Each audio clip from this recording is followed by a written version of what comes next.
días, buenas tardes, buenas noches, sean todos bienvenidos una vez más a Casa de Oración Legado de Gracia. En esta oportunidad continuamos con nuestra serie de mensajes, nuestra serie de prédicas sostenidos, camino al orden de Dios. Y hoy nos toca hablar de Isaías, un llamado particular. Quédate hasta el final. Mi nombre es Mariano, Dios te bendiga, alabemos juntos el nombre del Señor.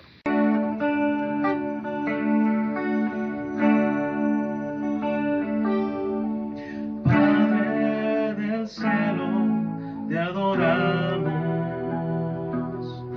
alzamos hoy tu nombre en alto, que tu reino se establezca en la alabanza de tu pueblo que proclama tu poder.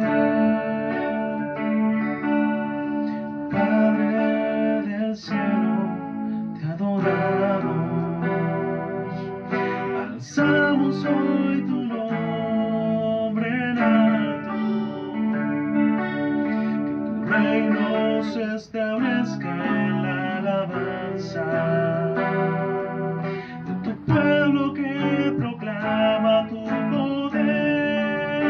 Bendito sea el Señor, Dios poderoso, quien fue, quien es y quien vendrá. Bendito sea el Señor, Dios poderoso, por siempre reinarás.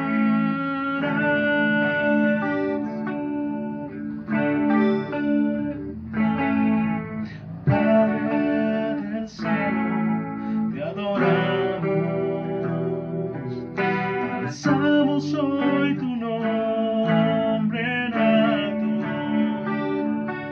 que tu reino se establezca en la alabanza de tu pueblo que proclama tu poder. Padre del cielo, te adoramos, alzamos hoy tu nombre en alto, que tu reino se establezca en la alabanza de tu pueblo que proclama tu poder.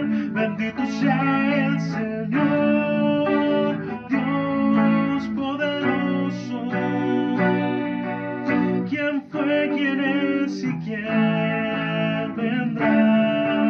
Bendito sea el Señor, Dios poderoso,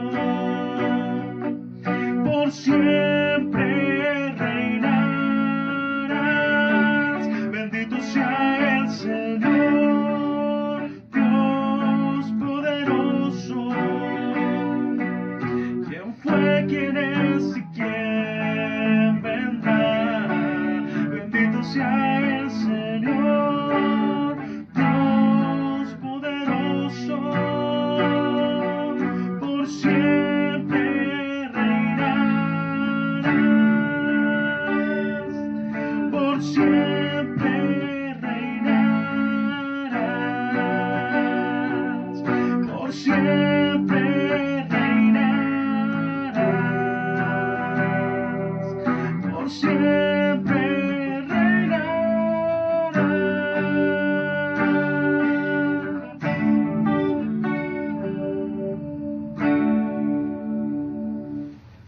¿Qué tal? Continuamos con nuestra serie de mensajes sostenidos camino al orden de Dios. Y hoy estamos hablando acerca del profeta Isaías. Isaías tuvo un llamado muy particular. Y hoy vamos a hablar un poco de la importancia de ser sensibles a la voluntad de Dios y la importancia de comprender y llevar a cabo la voluntad de Dios en nuestra vida.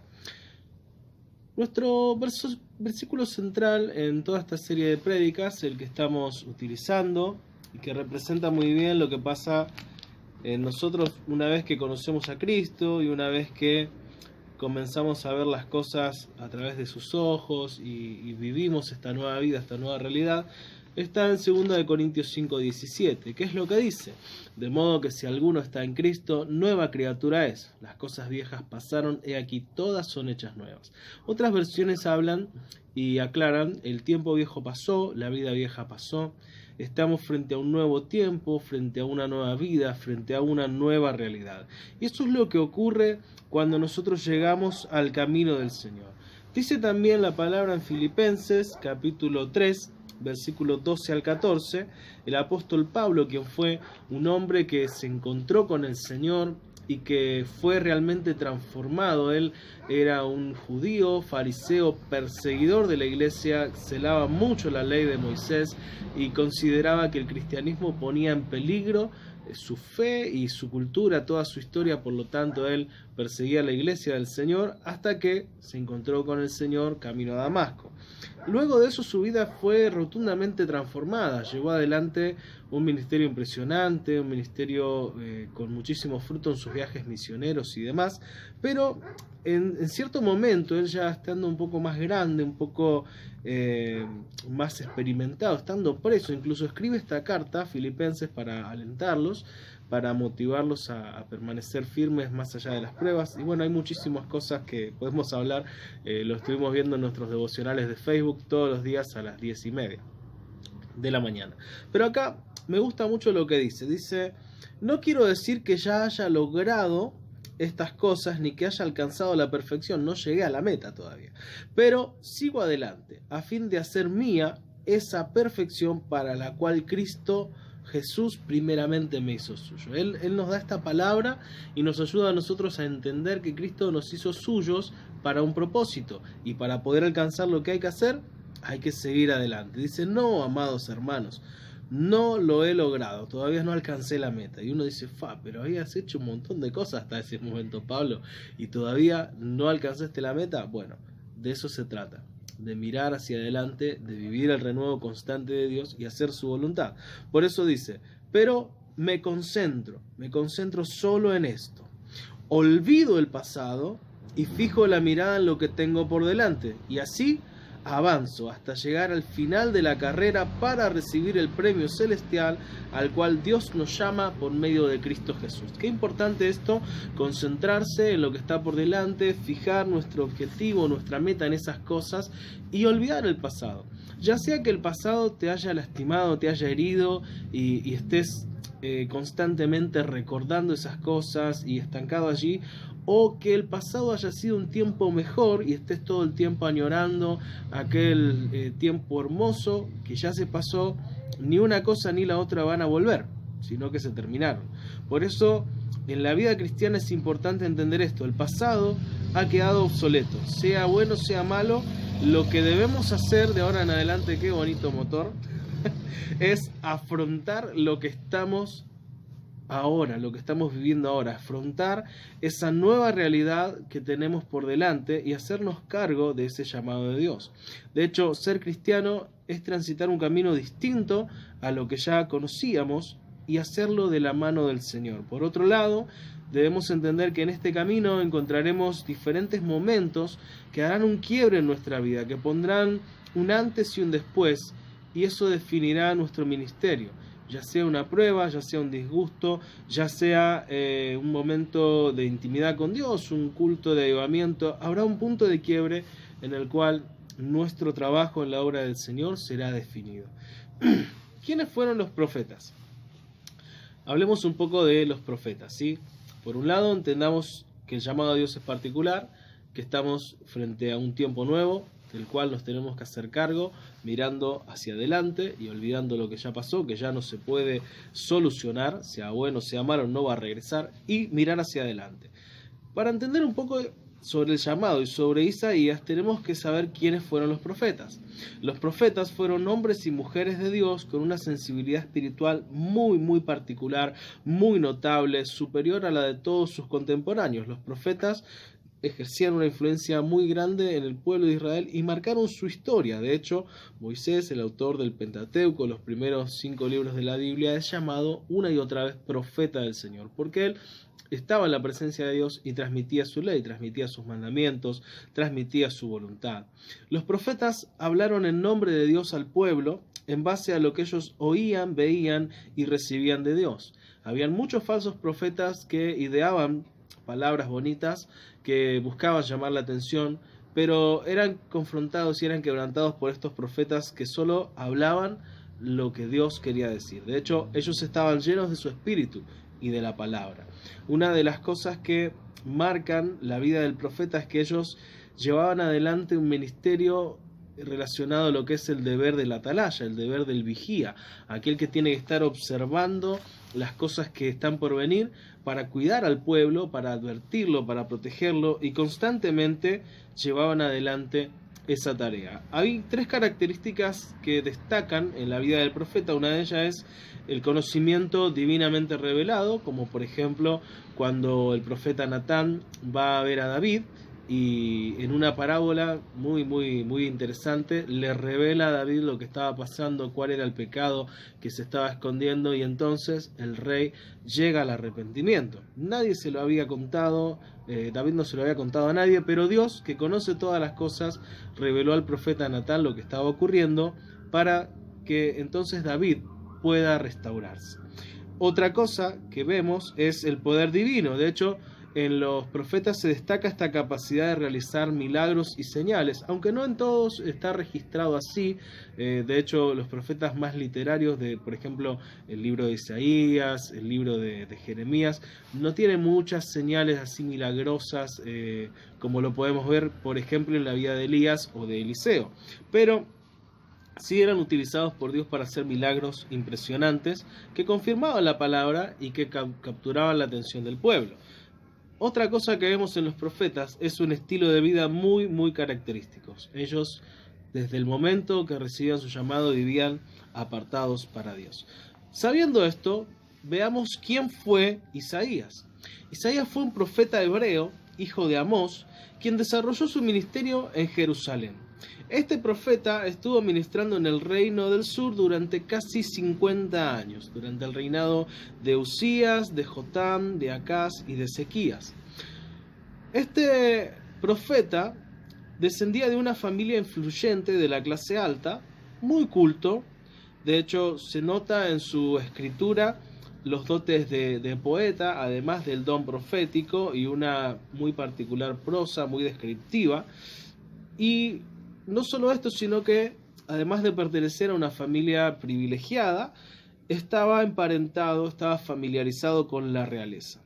Isaías escribió este libro, su libro profético, con tres propósitos principales. El primero de ellos, confrontar el pecado, al igual que todos los profetas tenían este deber, como lo dijimos recientemente, y anunciar el juicio venidero para Israel y las naciones vecinas, las naciones contemporáneas al tiempo de Isaías. En segundo lugar, el libro de Isaías fue escrito para anunciar la salvación y la futura restauración de los judíos luego de la cautividad como luz de esperanza de redención para los no judíos.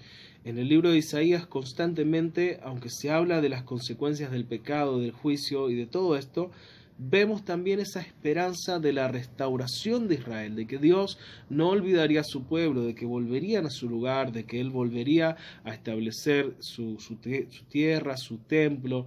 Y esto es un testimonio para todos los no judíos, es decir, los gentiles, que sin conocer esta cultura, sin conocer toda la historia, digamos, espiritual y digamos, tradicional, por su cultura, por todas sus victorias, por todas sus afrentas, vemos en el pueblo de Dios cumplirse la fidelidad de Dios. De hecho, uno de los puntos más importantes en esta profecía y en esta restauración es la profecía que se cumple cuando en un día, 14 de mayo del 48, Israel regresa a su tierra, se da la orden para que vuelvan.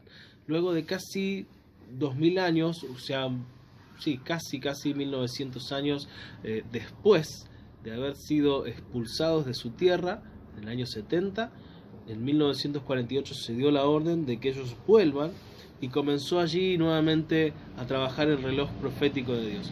Una promesa olvidada para muchos, una promesa no tenida en cuenta salvo por los fieles judíos que aguardan en el Señor, se cumplió ese día. Y eso a nosotros nos llena de esperanza, porque una cosa es hablar de la escritura, de la Biblia, de los tiempos de la Biblia, y otra cosa es ver cómo la Biblia se sigue cumpliendo y es más actual que las noticias de mañana.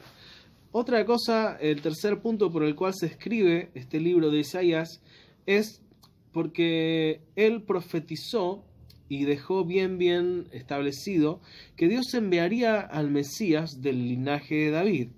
Y en su profecía él anuncia la salvación que incluye a todas las naciones. Por eso se llama a Isaías muchas veces el profeta evangélico, porque él en sus profecías anuncia la salvación para todos, dando esperanza tanto al pueblo de Dios bajo el antiguo pacto, bajo la ley de Moisés, como al pueblo de Dios bajo el nuevo pacto, es decir, los que recibimos a Cristo en el tiempo de la gracia. ¿Por qué decimos que su llamado fue especial? Bueno, vamos a ir a Isaías, capítulo 6, versículo 1 al 8. Yo estoy utilizando Nueva Traducción Viviente, pero pueden usar cualquiera, es lo mismo. Sí, la palabra de Dios es la misma. Solo que aquí quizá hay algunos términos más sencillos de ver. Y dice: en el año en que murió el rey Usías, vi al Señor sentado en su majestuoso trono, y el borde de su manto llenaba el templo. Lo asistían poderosos serafines. Cada uno tenía 6 alas. Con 2 alas se cubrían el rostro, con 2 se cubrían los pies, y con 2 volaban. Se decían unos a otros: Santo, santo, santo es el Señor de los ejércitos celestiales. Toda la tierra está llena de su gloria. Sus voces sacudían el templo hasta los cimientos, y todo el edificio estaba lleno de humo. Entonces dije: todo se ha acabado para mí. Estoy condenado porque soy un pecador. Tengo labios impuros y vivo en medio de un pueblo de labios impuros. Sin embargo, he visto al Rey, el Señor de los ejércitos celestiales. Entonces uno de los serafines voló hacia mí con un carbón encendido que había tomado del altar con unas tenazas, y con él tocó mis labios. ¿Ves? Este carbón ha tocado tus labios. Ahora tu culpa ha sido quitada y tus pecados perdonados. Después de esto, oí que el Señor preguntaba: ¿a quién enviaré como mensajero a este pueblo? ¿Quién irá por nosotros? ¿Por qué decimos que fue un llamado especial? Bueno, en primer lugar, frente a Isaías, Dios abrió el telón espiritual para que este varón retome su oficio. Es como que abrió las cortinas del mundo espiritual y llamó la atención del profeta. Algo estaba pasando en él. Es llamativo que, a diferencia de otros libros, recién en el capítulo 6 se habla del llamado de Isaías, luego de que este profeta ya estaba profetizando, ya estaba llevando adelante su ministerio. Recién en este capítulo es que está descrito cómo fue su llamado.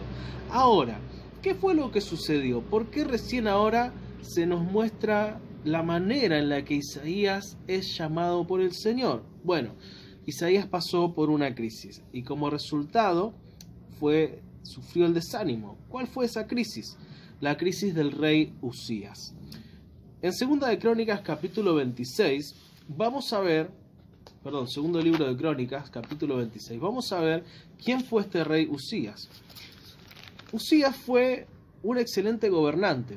Fue un rey que siguió al Señor, guiado por el sacerdote Zacarías, quien le enseñó a temer a Dios. Y dice la Escritura que mientras el rey buscó la dirección del Señor, Dios le dio éxito en todo. Fue un rey próspero, un rey victorioso, un rey que edificó, partes que habían sido, se habían ido desgastando, edificó ruinas, restauró gran parte del reino que había ido perdiendo su gloria por malas administraciones. Recordemos que el reino se había dividido con el reinado de Roboam, hijo de Salomón. Pero ¿qué fue lo que pasó? Miren, Acá se nos dice, por ejemplo, Usías construyó torres fortificadas en Jerusalén, en la puerta de la esquina, en la puerta del valle y en el ángulo de la muralla, es decir, fortificó la ciudad. También construyó fuertes en el desierto y cavó muchas cisternas de agua porque tenía grandes manadas de animales en las colinas de Judá y en las llanuras. También era un hombre que amaba la tierra, tenía muchos trabajadores que cuidaban sus granjas y sus viñedos, tanto en las laderas como en los valles fértiles. Era un hombre al que le iba bien. Usías tenía un ejército de guerreros bien entrenados, listos para marchar a la batalla unidad por unidad. Este ejército había sido reunido y organizado por Jehiel, el secretario del ejército, y por su ayudante Maseías. Estaban bajo el mando de Ananías, uno de los funcionarios del rey. Estos regimientos de poderosos guerreros eran comandados por 2.600 jefes de clanes. El ejército estaba formado por 307.500 hombres, todos soldados selectos. Estaban preparados para ayudar al rey contra cualquier enemigo. Usías proveyó a todo el ejército de escudos, lanzas, cascos, cotas de malla, arcos y piedras para hondas. También edificó estructuras sobre las murallas de Jerusalén, diseñadas por expertos para proteger a los que disparaban flechas y lanzaban grandes piedras desde las torres y en las esquinas de la muralla. Su fama se extendió por todas partes porque el Señor le dio maravillosa ayuda y llegó a ser muy poderoso. Pero ¿qué pasó? Luego que llegó a ser poderoso, Usías también se volvió orgulloso, lo cual resultó en su ruina. Pecó contra el Señor su Dios cuando entró en el santuario del templo del Señor y personalmente quemó incienso sobre el altar del incienso. Azarías, el sumo sacerdote, fue tras él junto con 80 sacerdotes del Señor, todos ellos hombres valientes, o sea, fueron y encararon al rey, se pararon frente al rey y lo enfrentaron al rey Usías y le dijeron: no es usted, Usías, a quien corresponde quemar incienso al Señor. Eso es función exclusiva de los sacerdotes, los descendientes de Aarón, los cuales son apartados para este servicio. Salga del santuario porque ha pecado. El Señor Dios no le honrará por esto. Usías, que tenía en sus manos un recipiente para quemar incienso, se puso furioso, y mientras expresaba su rabia contra los sacerdotes ante el altar del incienso en el templo del Señor, de pronto le brotó lepra en la frente. ¿Qué fue lo que pasó? La arrogancia llevó a este rey a ser destituido, lo llevó a la destrucción. Y los versículos 21 en adelante dice: el rey Usías tuvo lepra hasta el día de su muerte. Vivió aislado en una casa aparte porque fue excluido del templo del Señor. Su hijo Jotam quedó encargado del palacio real y él gobernaba a los habitantes del reino. Los demás acontecimientos del reinado de Usías, de principio a fin, están registrados por el profeta Isaías, hijo de Amós. Cuando Usías murió, lo enterraron con sus antepasados. Su tumba estaba en un cementerio cercano que pertenecía a los reyes, porque el pueblo decía tenía lepra. Y su hijo Jotam lo sucedió en el trono. ¿Qué pasó con este rey? Ni siquiera entró en la tumba real, la tumba de todos los descendientes de David, a causa de su arrogancia. Fue su ruina. Pero, ¿cuál era la relación que tenía con Isaías? Ellos eran primos. En los pies de Isaías, si nosotros nos paramos en sus zapatos, vamos a ver que durante los mejores años del rey, el ministerio del profeta fue próspero. Él tenía un lugar privilegiado en la sociedad, tenía el apoyo del rey. Este rey era un buen rey hasta que se llenó de orgullo. ¿Y qué fue lo que pasó? Disculpen, hay un perro ladrando.